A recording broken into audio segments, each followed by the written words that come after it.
Capítulo 2. Odeio mamãe, odeio papai.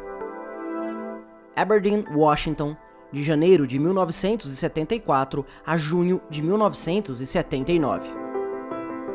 Odeio mamãe, odeio papai. De um poema na parede do quarto de Kurt. A tensão na família aumentou em 1974, quando Don Cobain decidiu mudar de emprego e entrar para o ramo madeireiro. Don não era um homem corpulento e não tinha muito interesse em derrubar árvores de até 60 metros de altura. Por isso, assumiu um cargo de escritório na Mayer Brothers. Acabou sabendo que poderia ganhar mais com madeira do que trabalhando no posto de serviços da Chevron. Infelizmente, seu primeiro cargo era no nível de ingresso na empresa, remunerado a $4,10 por hora, menos até do que ganhava como mecânico. Ele ganhava dinheiro extra fazendo inventário na usina nos fins de semana e frequentemente levava Kurt consigo. Ele ficava dando voltas no pátio com sua bicicletinha, lembrava-se Don. Mais tarde, Kurt zombaria do trabalho do pai e diria que era um inferno acompanhar Don até o trabalho, mas na ocasião ele gostava muito de ser incluído na tarefa. Embora passasse toda a sua vida adulta tentando afirmar o contrário, o reconhecimento e a atenção do pai eram extremamente importantes para Kurt, e ele queria mais, não menos. Mais tarde, admitiria que os seus primeiros anos dentro da família nuclear eram recordações felizes. Tive uma infância realmente boa, disse ele à revista Spin em 1992, mas sem acrescentar, até os 9 anos de idade. Don e Wendy muitas vezes tinham de pedir dinheiro emprestado para pagar as contas, uma das principais causas de suas discussões. Leland e Iris deixavam uma nota de $20 na cozinha. Brincavam que era uma nota bumerangue, pois todo mês eles a emprestavam para Don comprar mantimentos e imediatamente depois de devolvê-la para eles, Don a pedia emprestado outra vez. Ele saía, pagava todas as contas e depois vinha até a nossa casa, lembrou-se Leland. Ele nos pagava nossos $20 e então dizia: droga, eu ganhei bastante essa semana, ainda me restam 35 ou 40 centavos. Leland, que jamais gostou de Wendy porque a via agindo como se fosse melhor que os Cobain, lembrava que a jovem família ia depois para o Drive-In Blue Beacon, na rua Bonn, gastar o troco em hambúrgueres. Embora Don se desse bem com o sogro, Charles Fredenburg, que operava uma niveladora de estrada para o condado, Leland e Wendy nunca estabeleceram boas relações. A tensão entre os dois chegou ao máximo quando Leland ajudou a reformar a casa na rua First. Ele construiu para Don e Wendy uma falsa lareira na sala de estar e instalou novos tampos de balcões, mas no processo, ele e Wendy passaram progressivamente a se desentender. Leland finalmente disse ao filho que fizesse Wendy parar de importuná-lo, ou ele iria embora e deixaria o trabalho pela metade. Foi a primeira vez que ouvi Donnie responder para ela, lembra-se Leland. Ela ficava se queixando disto ou daquilo e finalmente ele disse: mantenha sua maldita boca fechada, ou ele pegará as ferramentas e irá para casa. E dessa vez ela fechou a boca. Como seu pai antes dele, Don era severo com os filhos. Uma das queixas de Wendy era que o marido esperava que as crianças sempre se comportassem bem, um padrão impossível, e exigia que Kurt agisse como um homenzinho. Às vezes, como todas as crianças, Kurt era um terror. Muitas das suas artes eram insignificantes na época. Escrever nas paredes, bater a porta ou provocar a irmã. Esses comportamentos geralmente resultavam numa surra, mas o castigo físico mais comum e quase diário era bater com 2 dedos na têmpora ou no peito de Kurt. Só doía um pouco, mas o dano psicológico era fundo. Fazia o filho temer maior dano físico e servia para reforçar o domínio de Don sobre ele.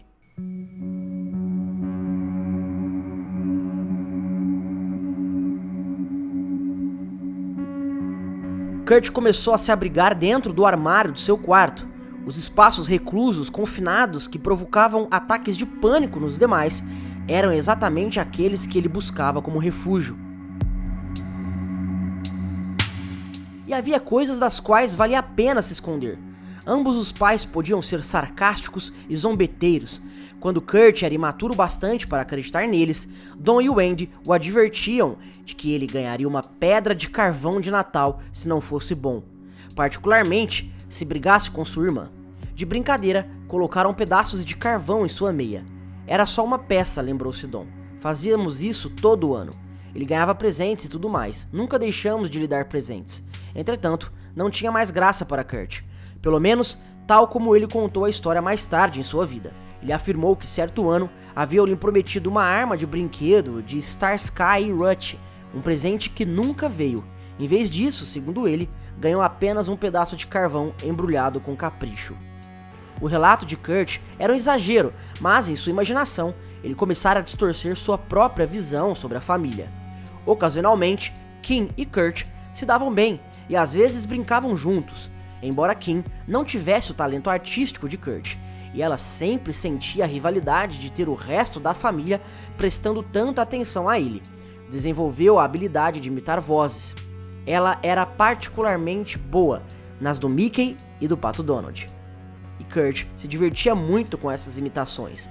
As habilidades vocais de Kim suscitavam uma nova fantasia para Wendy. O grande sonho de minha mãe, declarou Kim, era que Kurt e eu acabássemos indo para a Disneylândia, nós dois trabalhando lá, ele desenhando e eu fazendo vozes. Março de 1975 foi um mês repleto de alegria para Kurt. Então, com 8 anos de idade, ele finalmente visitou a Disneylândia e fez sua primeira viagem de avião. Leland tinha se aposentado em 1974 e ele e Iris foram passar o inverno daquele ano no Arizona. Don e Wendy levaram Kurt de carro até Seattle, colocaram no avião e Leland apanhou o menino em Yuma antes de irem para o sul da Califórnia. No período maluco de 2 dias, eles visitaram a Disneylândia, Knott's Berry Farm e os estúdios da Universal. Kurt ficou extasiado e insistiu que passassem 3 vezes pelo Piratas do Caribe na Disneylândia. Em Knott's Berry Farm, ele desafiou a gigantesca montanha-russa, mas quando o passeio começou, seu rosto ficou branco como de um fantasma. Quando Leland perguntou "chega?", sua cor voltou e ele fez o passeio ainda outra vez. Na excursão até os estúdios da Universal, Kurt se inclinou para fora do trem diante do tubarão do filme de Spielberg, levando um guarda a gritar para seus avós: "É melhor vocês puxarem de volta esse lourinho, ou a cabeça dele será arrancada fora." Kurt desafiou a ordem e tirou uma foto da boca do tubarão, quando ela chegou a poucos centímetros de sua máquina fotográfica. Mais tarde naquele dia, no carro que ia pela Via Expressa, Kurt dormiu no assento traseiro, o único motivo pelo qual seus avós conseguiram passar furtivamente pela Magic Mountain, sem que ele insistisse para que fossem visitá-la também. De todos os seus parentes, Kurt era mais íntimo da avó Iris. Ambos compartilhavam um interesse pela arte e às vezes uma certa tristeza. Eles se adoravam, lembra Kim. Acho que intuitivamente ele sabia o inferno pela qual ela tinha passado. Tanto Iris como Leland foram criados com dificuldade, ambos marcados pela pobreza e pelas mortes prematuras de seus pais no trabalho. O pai de Iris morrera vítima de gases venenosos na fábrica de celulose Ryanair. O pai de Leland, que era xerife de condado, morreu por um disparo acidental de sua arma. Leland tinha 15 anos na época da morte de seu pai. Ele se alistou na marinha e foi enviado para Guadalcanal, mas depois que agrediu um oficial, foi encaminhado ao hospital para uma avaliação psiquiátrica. Casou-se com Iris depois de dar baixa, mas sofreu com problemas de bebida e raiva, particularmente depois que o terceiro filho do casal, Michael, nasceu retardado e morreu em uma instituição com a idade de 6 anos. Na sexta-feira à noite ele recebia o salário e chegava bêbado em casa, contou Don. Ele batia em minha mãe, batia em mim, bateu em minha avó e no namorado dela. Eram assim as coisas naquele tempo. Na época da adolescência de Kurt, Leland havia amolecido e sua arma mais perigosa era a linguagem obscena. Quando Leland e Iris não estavam disponíveis, um dos vários irmãos e irmãs Fredenburg tomavam conta de Kurt. 3 tias de Kurt moravam num raio de 4 quarteirões da sua casa. Gary, irmão mais novo de Don, também era encarregado de tomar conta de Kurt algumas vezes, e certa ocasião marcou a primeira ida de Kurt ao hospital. "Quebrei o braço direito dele", relembra Gary. "Eu estava deitado de costas e ele estava em meus pés, e eu estava atirando para o ar com meus pés. Kurt era uma criança muito ativa, e com toda a sua correria para lá e para cá, os parentes se admiravam de que ele não quebrasse também outras partes do corpo. O braço quebrado de Kurt sarou, e o ferimento não parecia impedi-lo de praticar esportes. Don incentivou o filho a jogar beisebol assim que ele começou a andar e lhe fornecia todas as bolas, tacos e luvas de que o menino precisava. Quando garoto, Kurt achava os tacos mais úteis como instrumentos de percussão, mas com o tempo começou a participar de exercícios físicos, começando pelo bairro e mais tarde em jogos organizados. Aos 7 anos, ele estava em sua primeira equipe da Liga Mirim. Seu pai era o treinador. Ele não era o melhor jogador do time, mas não era ruim, conta Gary Cobain. Ele realmente não queria jogar, pensei. Acho que jogava para agradar o pai. O beisebol foi um exemplo da busca de Kurt pela aprovação de Don. Kurt e meu pai se davam bem quando ele era criança, lembrou-se Kim. Mas Kurt não era nada parecido ao que papai pretendia que Kurt se tornasse. Don e o Andy estavam enfrentando o conflito entre a criança idealizada e a criança real, considerando que ambos tinham necessidades insatisfeitas trazidas de suas respectivas infâncias. O nascimento de Kurt revelou todas as expectativas pessoais do casal.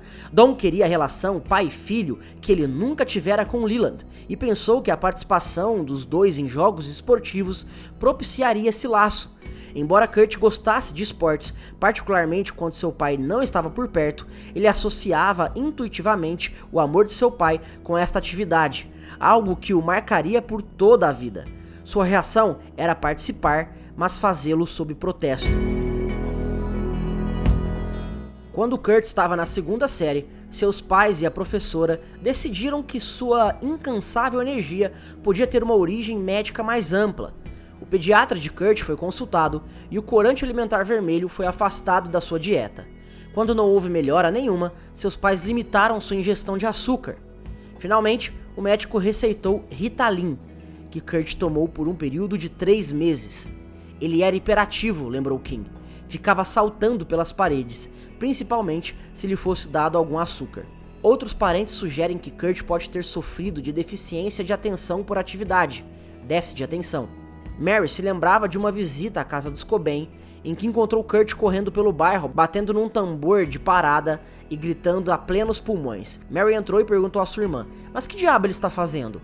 Não sei, foi a resposta de Wendy. Não sei o que fazer para conseguir que ele pare, já tentei tudo.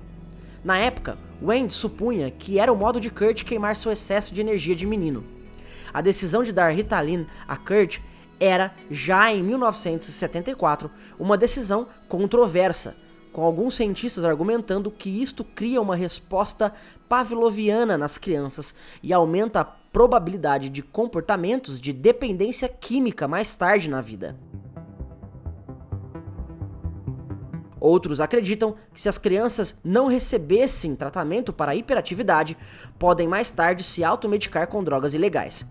Cada membro da família de Cobain tinha uma opinião diferente sobre o diagnóstico de Kurt e sobre se o breve curso de tratamento o ajudou ou prejudicou. Mas, na opinião do próprio Kurt, tal como ele mais tarde contou para Courtney Love, a droga foi importante. Courtney, a quem o Ritalin também foi receitado na infância, disse que os dois frequentemente discutiam esta questão.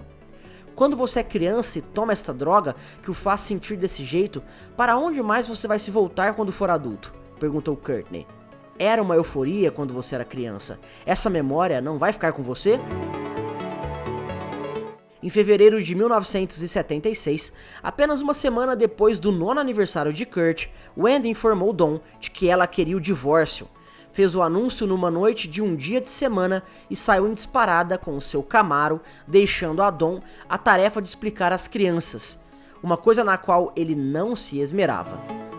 Embora os conflitos matrimoniais de Don e Wendy tivessem aumentado durante a última metade de 1974, sua declaração pegou Don de surpresa, tal como pegou o restante da família. Don entrou em um estado de rejeição e se recolheu para dentro de si mesmo, comportamento que anos depois seria manifestado pelo filho em tempos de crise. Wendy sempre fora uma personalidade forte e propensa a acessos ocasionais de raiva, mas, mesmo assim, Don ficou chocado por ela querer romper a unidade familiar. Sua principal queixa era que o marido estava o tempo todo envolvido com esportes. Ele era árbitro e treinador, além de jogar em 2 equipes. Na minha cabeça, não acreditei que isso ia acontecer, lembra Dom. Divórcio não era assim tão comum na época. Eu também não queria que isso acontecesse. Ela simplesmente quis terminar. No dia 1º de março, Dom saiu de casa e alugou um quarto em Rockham. Esperava que a raiva de Wendy cedesse e o casamento sobrevivesse, por isso ele alugou o quarto por 1 semana. Para Dom, a família representava uma parte enorme de sua identidade e seu papel como pai marcou em sua vida uma das primeiras vezes em que ele se sentiu necessário. Ele ficou arrasado com a ideia do divórcio, lembrou-se Stan Targos, o melhor amigo de Dom. A separação era complicada porque a família de Wendy adorava Dom, particularmente sua irmã Janice e o marido Clark, que moravam perto dos Cobains. Alguns irmãos de Wendy, no fundo, se perguntavam como ela sobreviveria financeiramente sem Dom. No dia 29 de março, Dom recebeu uma intimação judicial e uma petição de dissolução de matrimônio. Em seguida, uma enorme quantidade de documentos legais, que Dom frequentemente deixava de responder na vã esperança de que Wendy mudasse de ideia. No dia 9 de julho, ele foi julgado à revelia por não atender às petições de Wendy. Naquele mesmo dia, uma decisão final foi promulgada, adjudicando a casa a Wendy, mas dando a Dom uma hipoteca de $6.500 a serem pagos no momento em que a casa fosse vendida, que o Wendy se casasse novamente ou que Kim completasse 18 anos. Dom ficaria com seu furgão Ford 1965 de meia tonelada. Wendy manteria o Camaro 1968 da família. A custódia das crianças foi concedida a Wendy, mas caberia a Dom pagar $150 mensais de sustento para cada um dos filhos, além de arcar com suas despesas médicas e dentárias. Também se concederam a Dom direitos de visitação razoável. Por se tratar de um tribunal de cidade pequena dos anos 70, essa visitação não era especificada e o arranjo era informal. Dom se mudou para o trailer de seus pais em Montesano.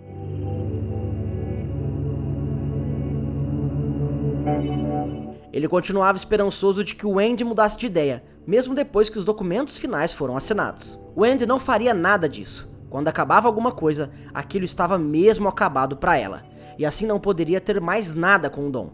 Logo, se envolveu com Frank Franich, um estivador bonitão que ganhava 2 vezes mais que Dom. Franich também era inclinado à violência e à raiva, e para Wendy não havia nada melhor do que ver essa maldade voltada para Dom.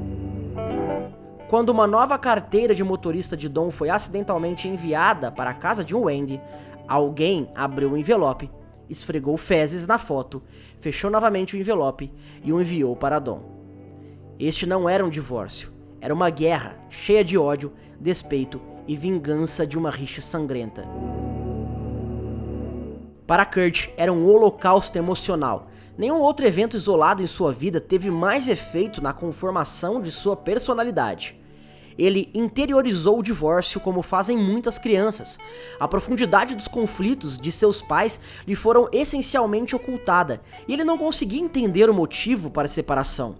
Ele achou que era por sua causa e assumiu grande parte da culpa, observou Mary. Foi traumático para Kurt ver tudo em que ele confiava, sua segurança, sua família e seu próprio sustento, desfazer-se diante de seus olhos. Em lugar de expressar exteriormente sua angústia e pensar, Kurt se voltou para dentro. Naquele mês de junho, Kurt escreveu na parede de seu quarto: "Odeio mamãe, odeio papai. Papai odeia mamãe, mamãe odeia papai. Isto apenas faz você querer ficar muito triste." Este era o menino que em criança era tão unido à sua família que lutava contra o sono, como Mary havia escrito em seu relatório de economia doméstica 7 anos antes, porque ele não quer abandoná-los. Agora, sem que tenha feito nada errado, ele tinha sido abandonado. Iris Cobain certa vez descreveu 1976 como o ano de Kurt no purgatório. Esse ano também foi difícil para Kurt em termos médicos. Mary lembrou que o viu no hospital durante esse período. Ela soubera, por sua mãe, que ele estava lá em decorrência de não comer o bastante.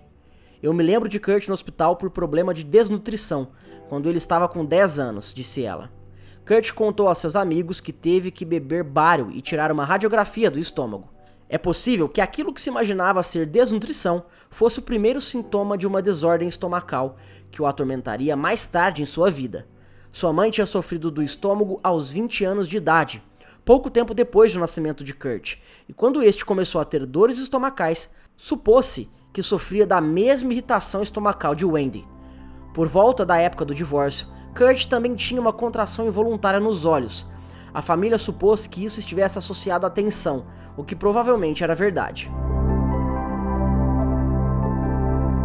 Enquanto seus pais estavam se divorciando, sua vida de pré-adolescente continuava com todos os seus desafios internos.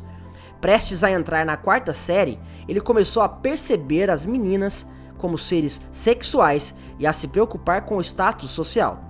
Naquele mês de julho, sua foto saiu no Aberdeen World, quando o seu time de beisebol conquistou o primeiro lugar na Liga Aberdeen Timber, depois de acumular um registro de 14 vitórias e uma derrota. O outro destaque do verão foi sua adoção de um gatinho preto que estivera vagando pelo bairro. Foi seu primeiro animal de estimação, e ele o chamou de Puff. 3 meses depois da conclusão do divórcio, Kurt manifestou interesse em morar com o pai. Mudou-se para o reboque com Dawn, Leland e Iris, mas no começo do outono, pai e filho alugaram seu próprio trailer de solteiro do outro lado da rua. Kurt visitara Wendy, Kim e Puff nos fins de semana. Morar com o pai resolveu algumas das necessidades emocionais de Kurt. Uma vez mais ele era o centro das atenções, um filho único. Dawn se sentia tão mal com o divórcio que supercompensava-o com presentes materiais, comprando para Kurt uma mini moto Yamaha Enduro 80 que se tornou uma atração no bairro. Lisa Rock, que morava a poucas quadras de distância, conheceu Kurt naquele outono.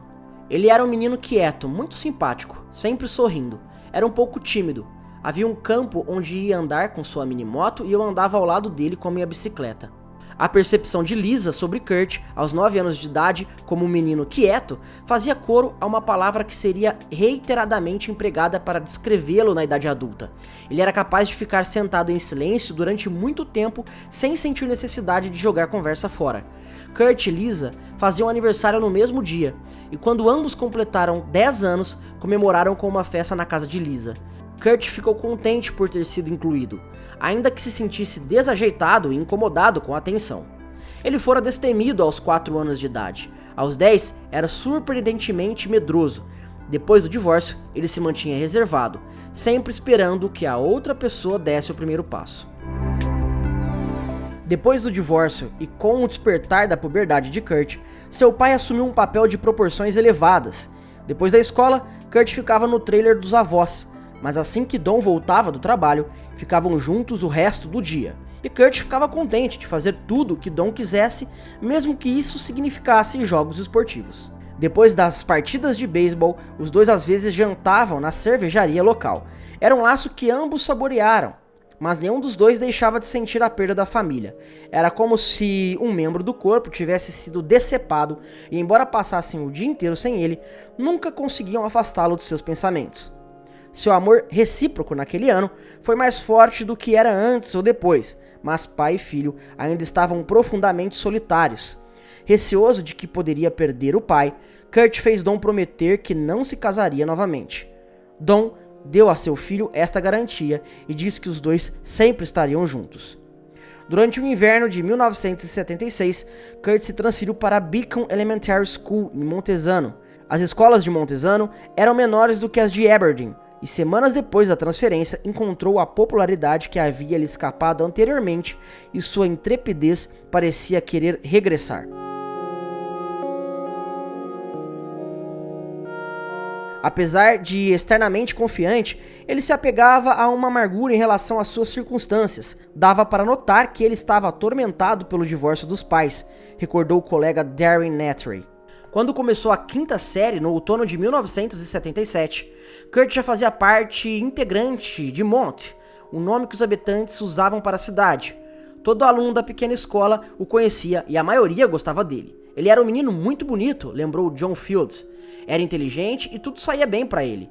Com seus cabelos louros e seus olhos azuis, Kurt se tornou um favorito das meninas. Não era nenhum exagero dizer que ele era um dos meninos mais populares, observou Ronnie Toria. Havia um grupo de cerca de 15 meninos que saíam juntos e ele era uma parte importante desse grupo. Era realmente uma gracinha com seus cabelos louros, os grandes olhos azuis e as sardas no nariz. Esses atrativos externos escondiam uma luta em busca de identidade que atingiu um novo patamar em outubro de 1977, quando Dawn começou a namorar. Kurt detestou a primeira mulher que Dawn namorou, e por isso seu pai desistiu dela. Com o narcisismo dos seus 10 anos, Kurt não entendia o desejo do pai por companhia adulta, ou o motivo por que Dawn não estava feliz com apenas os dois juntos. No final do outono, Dawn conheceu uma mulher chamada Jenny Westby, que também estava divorciada e tinha 2 filhos, Mindy, 1 ano mais novo que Kurt, e James, 5 anos mais novo. Desde o começo, o namoro foi um caso de família, e o primeiro encontro deles foi uma caminhada com todos os filhos em volta do lago Sylvia. Kurt foi amistoso com Jenny e os filhos dela, e Dawn achou que encontrara seu par. Ele e Jenny se casaram. No princípio, Kurt gostou de Jenny. Ela lhe dava a atenção feminina que lhe faltava, mas seus sentimentos positivos em relação à nova madrasta eram anulados por um conflito interno. Se ele tivesse afeição por ela, estaria traindo seu amor pela mãe e por sua família verdadeira. Como o pai de Kurt tinha se aferrado à esperança de que o divórcio seria apenas um revés temporário, um sonho que se passaria. O segundo casamento do pai e o trailer, agora intensamente abarrotado, destruíram aquela ilusão. Dawn não era um homem de muitas palavras e sua própria história dificultava a expressão de seus sentimentos. "Você me disse que não ia se casar novamente", reclamava Kurt a Dawn. "Bem, você sabe, Kurt, as coisas mudam", respondia o pai. Jenny tentou se aproximar dele sem sucesso. No começo ele tinha muita afeição para com todos, lembrou Jenny. Depois Kurt constantemente recorria à promessa de Dawn de não se casar de novo e voltou a se retrair. Dawn e Jenny tentaram compensá-lo fazendo de Kurt o centro das atenções na casa. Ele abriu os presentes primeiro e era dispensado de tarefas domésticas. Mas esses pequenos sacrifícios só serviram para aumentar seu retraimento emocional. Ele desfrutava dos meio-irmãos como ocasionais parceiros para brincadeiras, mas também implicava com eles, era impiedoso com Mindy por ela ser dentuça e imitava cruelmente sua voz na presença dela. As coisas melhoraram temporariamente quando a família se mudou para uma casa própria na rua Fleet 413, em Montesano. Kurt tinha seu próprio quarto, que fora dotado de janelas redondas para parecer um navio. Não muito tempo depois da mudança, Jenny deu à luz a outro filho, Chad Cobain, em janeiro de 1979. Agora, 2 outras crianças, uma madrasta e um bebê estavam competindo pela atenção que outrora fora apenas de Kurt.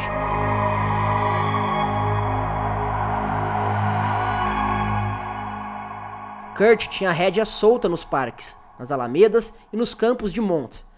Era uma cidade tão pequena que raramente era preciso transporte. O campo de beisebol ficava a 4 quadras de distância, a escola era logo adiante da rua e todos os seus amigos estavam por perto. Em contraste com Aberdeen, Mont parecia a saída de uma peça de Thornton Wilder, uma América mais simples e mais antiga. Todas as noites de quarta-feira eram consideradas noite da família na casa dos Cobain. As atividades incluíam jogos de tabuleiro como gamão ou banco imobiliário e Kurt ficava mais animado do que ninguém com estas noites. O dinheiro era curto e por isso a maioria das férias resultava em viagens para acampar, mas Kurt era o primeiro a entrar no carro quando estavam se preparando para sair. Sua irmã Kim os acompanhava nas viagens, até que Dawn e Wendy se desentenderam sobre se as férias significariam um abatimento no sustento dos filhos. Depois disso, Kim passou a ver menos seu pai e irmão.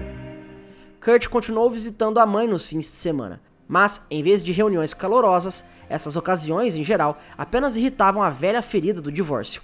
Wendy e Dawn dificilmente se entendiam, e com isso os passeios até Aberdeen significavam ter de assistir à briga dos pais em torno da programação das visitas. Uma outra tristeza se abateu sobre ele certo fim de semana. Puff, seu adorado gato, fugiu e nunca mais foi visto. Como todas as crianças, Kurt era dominado pela rotina e gostava da estrutura de coisas como a noite da família. Mas até este pequeno conforto o deixava em conflito. Ele ansiava por proximidade e, ao mesmo tempo, receava que a proximidade pudesse resultar em abandono mais adiante. Ele alcançara o estágio da puberdade, em que a maioria dos adolescentes do sexo masculino começava a se diferenciar dos pais e a encontrar sua própria identidade. Entretanto, Kurt ainda lamentava a perda do ninho familiar original e, por isso, libertar-se estava carregado de necessidade e temor. Ele lidava com esses diversos sentimentos contraditórios, dissociando-se emocionalmente de Don e Wendy. Dizia a si mesmo e aos amigos que os odiava, e nessa causticidade conseguia justificar seu próprio distanciamento. Mas depois de uma tarde com os amigos falando sobre os pais podres que ele tinha, ele ainda se veria mais uma vez participando da noite de família, e seria o único na casa a não querer que as festividades da noitada terminassem. Os feriados sempre eram um problema. O Dia de Ação de Graças e o Natal de 1978 significavam que Kurt faria uma via sacra por meia dúzia de casas diferentes. Se os seus sentimentos para com Jenny eram uma mistura de afeto, ciúme e traição para com o namorado de Wendy, Frank French, eram de pura raiva. Wendy também começara a pegar pesado na bebida e a embriaguez a deixava mais exacerbada. Certa noite, French quebrou o braço de Wendy. Kim estava em casa e testemunhou o incidente, e ela foi hospitalizada. Quando se recuperou, recusou-se a dar queixa. Chuck, seu irmão, ameaçou French, mas havia pouca coisa que alguém pudesse fazer para mudar o compromisso de Wendy com ele. Na ocasião, muitos achavam que Wendy ficava com French por causa do apoio financeiro que ele garantia. Ela havia começado a trabalhar depois do divórcio como balconista da Pearsons, uma loja de departamentos de Aberdeen, mas era o salário de estivador de French que lhes propiciava luxos como a televisão a cabo. Antes de French aparecer, Wendy teve tantas contas atrasadas que sua eletricidade esteve prestes a ser cortada. Kurt tinha 11 anos e era baixo e esquelético, mas nunca se sentia mais impotente ou fraco do que quando estava perto de French. Ele se sentia desamparado para proteger sua mãe, e a tensão de assistir a essas brigas o fazia temer pela vida dela e talvez pela sua. Tinha pena da mãe e a odiava por ter de sentir pena dela. Seus pais tinham sido seus deuses quando ele era mais novo. Agora eram ídolos derrubados, falsos deuses e indignos de confiança. Estes conflitos internos começaram a se evidenciar no comportamento de Kurt. Ele respondia aos adultos, recusava-se a fazer tarefas domésticas e, apesar de seu porte pequeno, começou a tiranizar outro menino com tamanho poder que a vítima se recusou a ir à aula. Os professores e os pais se envolveram e todos se perguntavam por que o menino tão meigo se tornara tão desagradável. Ao se esgotarem as alternativas, Don e Jenny finalmente levaram Kurt para um aconselhamento.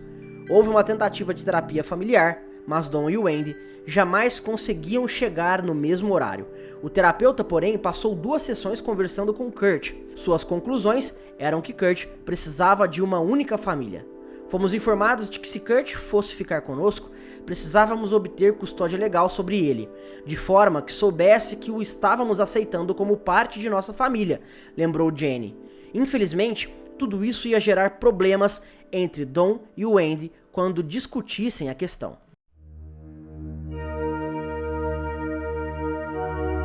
Don e Wendy estavam divorciados havia vários anos, mas a raiva que um sentia pelo outro continuava e, na verdade, aumentou em razão dos filhos. Tinha sido uma primavera difícil para Wendy. O pai dela, Charles Fredenburg, tinha morrido de um infarte repentino 10 dias depois de seu aniversário de 61 anos. A mãe de Wendy, Peggy, sempre fora uma reclusa e Wendy ficou preocupada que isso aumentasse o isolamento da mãe. O comportamento estranho de Peggy pode ter resultado de um terrível incidente da infância. Quando ela tinha 10 anos, seu pai esfaqueou o próprio abdômen na frente da família. James Irving sobreviveu à tentativa de suicídio e foi encaminhado para o mesmo hospital de doenças mentais de Washington, que mais tarde aplicaria terapia de choque na atriz Frances Farmer. 2 meses depois, ele morreu de seus ferimentos iniciais. Quando o pessoal do hospital não estava observando, ele rasgou as feridas de suas punhaladas. Como muitas das tragédias da família, a doença mental do bisavô de Kurt era discutida apenas em cochichos. Mas, mesmo os grandes empenhos da família Fredenburg fracassaram em reunir Don e Wendy na aflição compartilhada. Suas discussões sobre Kurt terminaram, como todas as conversas que eles tinham, com uma briga. Wendy finalmente assinou um documento que dizia: Donald Lillard Cobain será responsável exclusivamente pelo cuidado, apoio e sustento da referida criança. No dia 18 de junho de 1979, faltando apenas 3 semanas para se completarem os 3 anos da data do divórcio de Dawn e Wendy, foi concedido a Dawn a custódia legal de Kurt. Fim do segundo capítulo.